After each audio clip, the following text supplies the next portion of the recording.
கோவையில் online trading மற்றும் bitcoin trading என்ற பெயரில் லட்சக்கணக்கில் மோசடியில் ஈடுபட்ட 5 பேர் கொண்ட கும்பலை சைபர் கிரைம் போலீசார் கைது செய்துள்ளனர். லட்சமாக பணம் அள்ளலாம் என ஆசை காட்டி ஏமாற்றிய சம்பவம் அம்பலமானது எப்படி?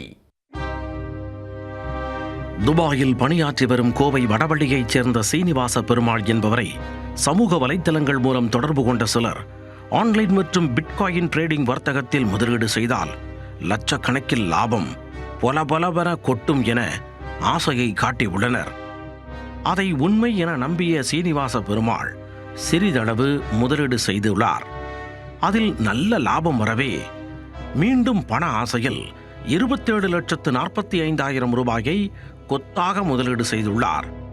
ஆனால் பணத்தை பெற்றுக்கொண்ட கும்பல் லாபத்தை கொடுக்காமல் முதலீடு செய்த பணத்தையும் கொடுக்காமல் எஸ்கேப் ஆகினர். தான் ஏமாற்றப்பட்டதை அறிந்த சீனிவாச பெருமாள் இதுகுறித்து கோவை சைபர் கிரைம் காவல்துறையில் புகார் அளித்தார். புகாரின் பேரில் வழக்கு பதிந்து பணம் அனுப்பப்பட்ட வங்கி கணக்கு விவரங்களை டிராக் செய்து வசந்த், அஜல், ஜனகன், பரத் மற்றும் உதயகுமார் ஆகிய 5 பேருக்கு இந்த மோசடியில் நேரடியாக தொடர்பு இருப்பது உறுதி செய்யப்பட்டது. இதனையடுத்து அவர்கள் 5 பேரையும் சைபர் கிரைம் போலீசார் கூண்டோடு கைது செய்தனர். இதில் பரத் என்பவர் பொதுமக்களின் அடையாள ஆவணங்களை தவறாக பயன்படுத்தி 250க்கும் மேற்பட்ட சிம் கார்டுகளை பண மோசடி செய்வதற்காக பயன்படுத்தியது தெரியவந்தது.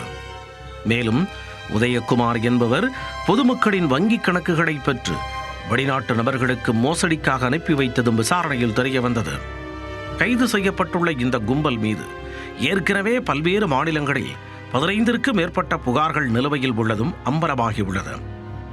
இதனைத் தொடர்ந்து இந்த மோசடி கும்பலுடன் தொடர்புடைய மற்ற நபர்களை தீவிரமாக தேடி வரும் காவல்துறையினர் இவர்கள் மூலம் பாதிக்கப்பட்ட பிற நபர்கள் குறித்தும் விரிவான விசாரணையை மேற்கொண்டு வருகின்றனர்.